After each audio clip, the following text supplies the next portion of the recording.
नमस्कार। जय हिंद प्यारे विद्यार्थियों, मैं के पुनिया आप सभी का अपना स्वागत करता हूं। प्यारे विद्यार्थियों, आज के सेशन में अपने कुछ राजस्थान शब्दावली के प्रश्न हैं जो कि रिट लेवल सेकंड और रिट लेवल फर्स्ट के लिए उपयोगी साबित होने वाले हैं। आज की क्लास में मैंने उन्हीं प्रश्नों को सम्मिलित किया है जो कि गत एग्जाम्स में अब तक पूछे गए हैं। इसकी विधिवत रूप से जो क्लासें हैं वो लाइव क्लासें 1 फरवरी से मैं शाम के समय स्टार्ट कर रहा हूँ। आज की क्लास को आप डेमो क्लास भी मान सकते हैं। आपको ये क्लास अच्छी लगे तो कमेंट के माध्यम से जरूर बताइएगा। इसमें जो अपने टॉपिक बनते हैं उसमें अपने विशेष रूप से इन चीजों को देखने वाले हैं। राजस्थान के आधुनिक साहित्यकार एवं उनकी कृतियां एक क्लास में अपने इनको पढ़ेंगे, इससे बनने वाले महत्वपूर्ण प्रश्नों को। राजस्थान में साहित्यिक विकास हेतु जो कार्यरत संस्थाएं हैं एक क्लास में इससे बनने वाले प्रश्नों को अपने देखने वाले हैं।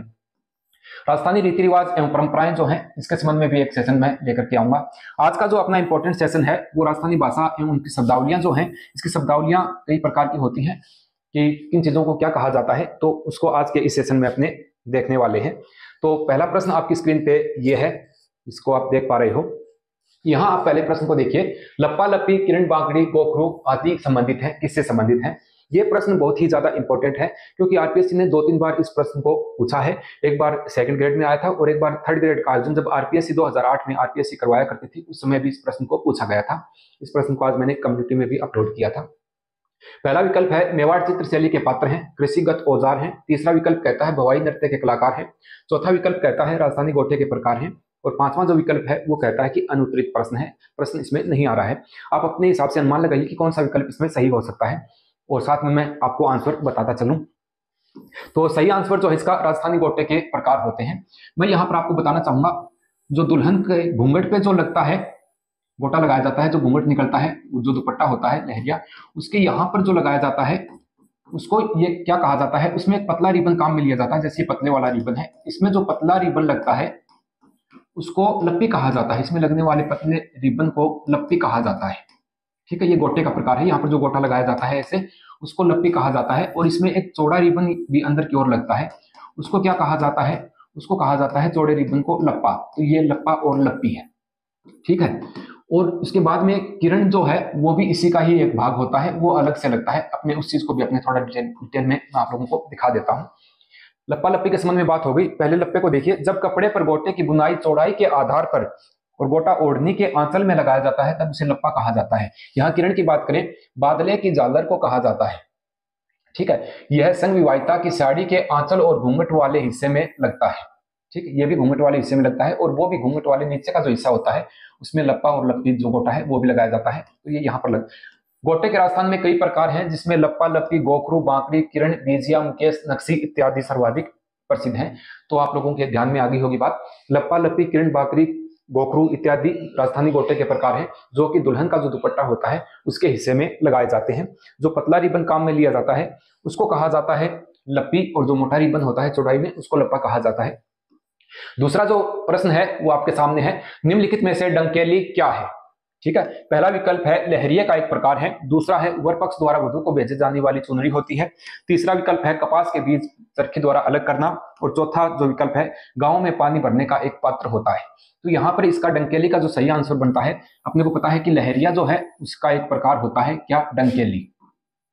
डंकेली लहरिया का ही एक प्रकार है। विशेष रूप से जो जाट महिलाएं हैं, आगे अपने थोड़ा इसको डिटेल में देख लेते हैं। यहां आप देख पा रहे हैं डंकेली कहलाती है। जाटों की महिलाएं पीली डंकेली का लहरिया जो है उसका इस्तेमाल करती हैं। कुम्हार जाति की जो महिलाएं हैं वो सफेद डंकेली का लहरिया जो है वो यहाँ पर ओढ़ती हैं।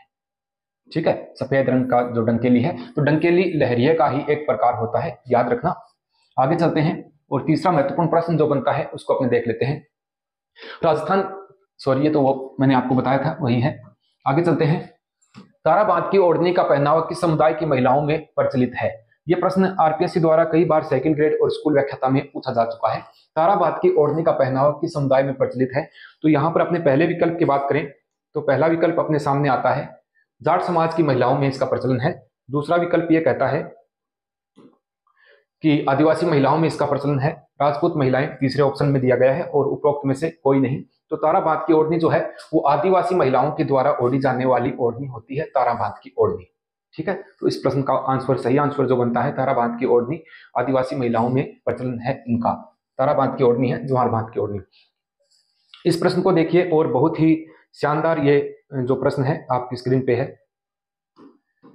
एक भारी रूईदार वस्त्र जिसका प्रारंभ 18वीं शताब्दी के मध्य माना जाता है, राजस्थान में पुराने समय से ही इसका प्रचलन है, उसको कहा जाता है आत्मसुख कहा जाता है, चुग्गा या चोगा कहा जाता है, अंगरखी कहा जाता है या कवरझोल कहा जाता है। एक भारी रूईदार वस्त्र एक लंबा वस्त्र होता है जिसका प्रारंभ 18वीं शताब्दी में हुआ था। ठीक है, ये राजघराने से संबंधित जो वस्त्र होता था वो मानते हैं राजघराने से संबंधित। तो इसको क्या कहा जाता है, तो यहाँ पर अपने देखते हैं तो पहला विकल्प जो है आत्मसुख, यही इसको कहा जाता है। क्या कहा जाता है गुरुजी? आत्मसुख इसको कहा जाता है। ठीक है, यहाँ अपने देखते हैं चुग्गा या चोगा। आत्मसुख का जो छोटा रूप है उसको चुग्गा या चोगा कहा जाता है। इसका जो छोटा रूप है, ये रुईदार वस्त्र होते हैं, भारी वस्त्र होते हैं जिसके अंदर रुई, सीधी रुई भरी जाती है, वैसे बना हुआ एक वस्त्र होता है आत्मसुख। इसका छोटा रूप जो है उसको यहाँ पर दूसरा विकल्प है, ये कहा जाता है चुग्गा। अंगरखी जो है ये आदिवासी पुरुषों द्वारा भी पहनी जाती है, शरीर के ऊपर वाले हिस्से में जो पार्ट में जो पहना जाता है उसको अंगरखी कहा जाता है। कमरझोल जो है ये एक लहरिया टाइप का होता है, महिलाओं जब ओढ़ती हैं उसमें शादी के समय कमरझोल ये पहना जाता है। आगे चलते हैं और कुछ इंपॉर्टेंट यहाँ देख लीजिए। आत्मसुख के बारे में अपने देखते हैं तो थोड़ा मैं डिटेल में आप लोगों को इसके संबंध में बता देता हूँ। आत्मसुख, ज्यादा सर्दी में अंगरखी और चुग्गे लोग आत्मसुख पहनते थे। यह चुग्गे से विशाल एक रुईदार होता था। इसकी बाहें छोटी पतली होती थी क्योंकि आमतौर पर लोग इसे हाथ में नहीं पहनते थे, ओढ़कर बैठ जाते हैं। पहनने का नहीं होता, आमतौर पर ओढ़ने का होता है, या चलते समय केवल कंधे पर ओढ़े रखते हैं। इसका प्रचलन राजस्थान के रजवाड़ों में, मैंने जैसे कि आपको बताया कि रजवाड़ों के समय किया अधिक होता था। सबसे पुराना आत्मसुख सिटी पैलेस जयपुर में सुरक्षित है, जिसका समय संभवतः 18वीं शताब्दी के आसपास माना जाता है। तो ये आत्मसुख जो है ये एक रुईदार बड़ा ओढ़ने का वस्त्र होता है। ठीक है, भारी वस्त्र होता है आत्मसुख। यहां देखिए आप तीसरा प्रश्न, निम्नलिखित में से थापों से तात्पर्य है। थापे क्या होते हैं? ये राजस्थानी शब्दावलियां हैं। ये विशेष रूप से ग्रामीण परिवेश में रहने वाले बच्चे इन प्रश्नों को अक्सर हल कर लेते हैं। जो बच्चे ग्रामीण परिवेश में नहीं रहे, शहरों में रहते हैं, वो इस प्रकार की दुविधा से गुजरते हैं, क्योंकि राजस्थान की जो अपनी संस्कृति है वो गाँव में अभी भी थोड़ी बहुत व्याप्त है, जबकि शहरों में संस्कृति जो है वो धीरे धीरे लुप्त होती जा रही है। कुछ ऐसी शब्दावलियां, कुछ ऐसे उपकरण जो गाँव में अभी भी अपने को देखने को मिल जाते हैं, तो अधिकतर जो ग्रामीण परिवेश के बच्चे हैं वो इनके संबंध में जानते हैं, जबकि शहरों वाले इनसे अनभिज्ञ रहते हैं। हथेली के ठप्पों द्वारा दीवार पर चित्रांकन करना थापे कहलाता है। देवी देवताओं के कागज पे चित्र बनाना तीसरा विकल्प कहता है। यह अंग चित्रांकन की एक विशिष्ट कला है। पूजा थाल के नीचे रखे जाने वाले जो चौकी होती है उसको कहा जाता है। तो यहाँ इसका सही आंसर जो है वो विकल्प ए सही है। हथेली के ठप्पों द्वारा दीवार पर जो चित्रांकन किया जाता है, विशेष रूप से शादी विवाह होता है उस पे हल्दी या मेहंदी के जो थापे दीवार के ऊपर अंकन उनका किया जाता है उसको बोला जाता है थापे। ठीक है, और पूजा थाल के नीचे जो लगाया जाता है वो उसको बाजेट कहा जाता है। इन चीजों को अपने अन्य किसी सेशन में देखेंगे। गांव में मिट्टी के खिलौने, गुलदस्ते, गमले एवं कलाकृतियां कहलाती हैं। क्या कहलाती हैं? बूनरावता कहलाती हैं। उसके बाद में दूसरा विकल्प अपने सामने है, टेरिकोटा कहा जाता है, भराड़ी कहा जाता है या बातिक कहा जाता है। गाँव में मिट्टी के खिलौने, गुलदस्ते, गमले इत्यादि कलाकारियां बूनरावता कहलाती हैं। बूनरावता जो है ये कहाँ पर बनाए जाते हैं सर? ये नागौर में बनते हैं। बूनरावता कहाँ के प्रसिद्ध हैं? नागौर के प्रसिद्ध हैं। टेरिकोटा, चीनी मिट्टी के बर्तनों को पकाकर उन पर चित्रांकन करना टेरिकोटा कहलाता है। टेरिकोटा अलग अलग प्रकार से अपने पढ़ते हैं। सुनहरी टेरिकोटा कहाँ का प्रसिद्ध है, या फिर जैसे सुनहरी टेरिकोटा मोरेला राजस्थान का, कागजी टेरिकोटा अलवर का प्रसिद्ध है, उस हिसाब से टेरिकोटा। भराड़ी जो है ये बिलों की लोक देवी है, बिलों की देवी होती है, बिलों की देवी है भराड़ी, उसको भराड़ी कहा जाता है। वैसे इस शब्द को अपने अन्य देखें तो गोबर के कंडों का समूह जो है वो भी भराड़ी कहलाता है। गोबर के कंडों का समूह उसको भी भराड़ी कहा जाता है। ये भराड़ी माता जो है बिलों की देवी है। अपने घरों के आगे इसकी कास्ट की मूर्ति जो तस्वीर है वो लगाते हैं भील, ये अपने उसमें पढ़ते हैं। बातिक जो है वो क्या होते हैं? मोम की परत से ढककर जो बनाया जाता है, मोम की परत से जो बनाए जाते हैं बर्तन वगैरह, खिलौने वगैरह, उनको बातिक कहा जाता है। तो यहाँ पर इसका सही विकल्प जो है वो बूनरावता। बूनरावता कहाँ का प्रसिद्ध है? नागौर का। क्या होता है? मिट्टी के खिलौने, गुलदस्ते, गमले इत्यादि बनाए जाते हैं। आगे चलते हैं और एक और इंपॉर्टेंट प्रश्न की तरफ। दिए गए विकल्प में बिनोटा कहा जाता है। लाख से बनी चूड़ियां जो है वो कहलाती हैं। दूसरा विकल्प है लाख से बने बर्तनों को कहा जाता है। लकड़ी के बनाए गए छोटे मंदिर जो है इनको कहा जाता है, या वर वधू की जूतियां जो है इनको कहा जाता है। तो बिनोटा जो है अपने जानते हैं गाँव में भी शब्दावली का यूज करते हैं। वर और वधू की जो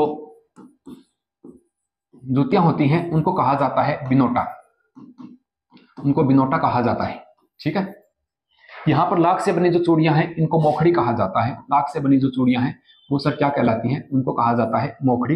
लाख से बने बर्तन जो है ये मोंडे कहलाते हैं। मोखड़ी जो है ये सर कहाँ की है? तो मोखड़ी जयपुर की प्रसिद्ध है, जबकि अपने मोंडे की बात करें तो मोंडे बीकानेर में बनाए जाते हैं। ठीक है, बिनोटा अधिकतर जोधपुर में बनाए जाते हैं। लकड़ी के छोटे मंदिर जो है इनको क्या कहा जाता है? इसके संबंध में मैंने आपको एक क्लास और करवा दी थी। लकड़ी के तलवारनुमा छोटे मंदिर बेवाण कहलाते हैं।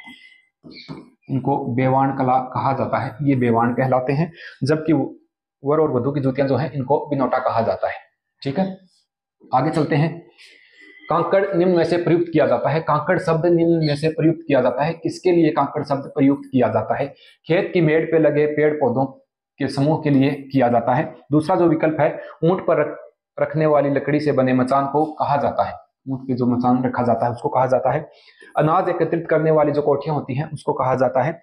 पशुओं के लिए बनाई गई छोटी झोपड़ियां जो है उनको कहा जाता है। तो अपने को पता है कि कांकड़ क्या होता है। कांकड़ जो खेत के चारों तरफ मेड़ होती है, उस मेड़ के चारों तरफ जो पेड़ लगे होते हैं, पेड़ पौधों का जो समूह होता है झाड़ियों का चारों तरफ, उसको कहा जाता है कांकड़। ठीक है, खेत के चारों तरफ माने या फिर जो सरकारी जो गोचर भूमि है उसके चारों तरफ भी ये चीज हो सकती है, लेकिन पेड़ों से रिलेटेड होता है कांकड़ शब्द जो है वो। ऊंट पर रखे जाने वाला जो मचान होता है उसको पिलान कहा जाता है। वो ये पिलान के बारे में भी आरपीएससी द्वारा पूछा गया था और इसके बारे में भी पूछा गया था। अनाज एकत्रित करने वाली जो कोठियां हैं उनको बुखारी भी कहा जाता है, उनको बुखारी कहते हैं। और सहरोली, उनको ये जनजातियों में इसको अलग भी कह दिया जाता है। ठीक है, जनजातीय शब्द है। पशुओं के लिए बनाई गई कच्ची झोपड़ियां में इसका आंसर नहीं है, तो कांकड़ यहाँ पर खेत की मेड़ पे लगे पेड़ पौधों का समूह जो है वो यहाँ पर कांकड़ कहलाता है। ओको नाको गुणा संबंधित होता है, ये अच्छा प्रश्न है, ये आप इसको मोस्ट प्रश्न मान सकते हैं क्योंकि परीक्षा में इस प्रकार के प्रश्न पूछे जा सकते हैं। ग्रामीण अंचल में गोबर से बनाए गए आकार जो चेचक के रूप होने पर पूजे जाते थे। दीपक जलाने के लिए प्रयुक्त पात्र होता है। लोहे के मयान वाली चौड़े पाते की तलवार होती है या मिट्टी से बने कलात्मक घोड़े होते हैं। तो अपने जानते हैं ओको नाको गुणा जो है वो राजस्थान में किसको कहा जाता है? ये ग्रामीण परिवेश में गोबर से बने हुए आकार होते हैं। गोबर से बने आकार, गोल आकार होते हैं मुख्य रूप से, ये गोबर से बने हुए इस टाइप से एक आकार होते हैं। और जो चेचक है, जब पुराने समय में चेचक की बीमारी हो जाती थी तो इनकी पूजा की जाती थी। ये जो आकार बनाए जाते थे इनकी पूजा विशेष रूप से की जाती थी। तो ये क्या है? इनको बोला जाता था ओको नाको गुणा। ठीक है, ये ग्रामीण प्रवेश की शब्दावलियां हैं। आगे चलते हैं। पिलान शब्द का संबंध किस पशु से होता है? पिलान शब्द किस पशु के लिए जो एक पिलान एक उपकरण टाइप होता है रखने का, वो किस पशु से संबंधित है? तो ये गाय को बांधने वाली एक रस्सी होती है। दूसरा विकल्प है ऊंट पर सवारी हेतु बनाई गई मचान जो है उसको कहा जाता है। तीसरा है बकरियों को रखने के लिए बनाए गए बाड़े जो हैं इनको कहा जाता है। और चौथा जो विकल्प है गौशाला में दिए गए दान पात्र हैं इनको कहा जाता है। तो पिलान शब्द जो है ये क्या होता है? ऊंट पर सवारी हेतु बनाई गई मचान होती है। जैसे मैं यहाँ पर थोड़ा सा आपको, जैसे ये मैं थोड़ा चित्र बना के आप लोगों को समझा देता हूँ। जैसे ये ऊंट है और यहाँ पर एक ऐसे ऐसे रखा जाता है सवारी हेतु बैठने के लिए, तो ये क्या होता है? ये इसको बोला जाता है पिलान। ग्रामीण परिवेश के जो बच्चे हैं वो इन शब्दावलियों को अच्छे से जानते हैं क्योंकि वो लगातार बचपन से इन चीजों के बारे में अपने पूर्वजों से सुनते आए हैं। आगे चलते हैं और अगला प्रश्न जो है वो, हाँ, पश्चिमी राजस्थानी साहित्य का रूप माना जाता है डिंगल है फिंगल है। ये प्रश्न जो है इसको अपने कल की क्लास में देखने वाले हैं क्योंकि ये प्रश्न जो है ये जो प्रसिद्ध साहित्यकार और उनकी जो कृतियां हैं उनसे रिलेटेड है। आज का जो सेशन था इसमें कुछ महत्वपूर्ण चीजों को मैंने आप लोगों के साथ साझा किया है। अपने तमाम उन दोस्तों के साथ शेयर कीजिए जो रिट लेवल प्रथम और रिट लेवल सेकंड की तैयारी कर रहे हैं। आपको क्लास अच्छी लगी, आपका रिस्पॉन्स अच्छा हुआ तो 1 फरवरी से लाइव क्लासें आप लोगों के लिए मैं लेकर के उपस्थित होऊंगा। तो मिलते हैं किसी नेक्स्ट सेशन में, तब तक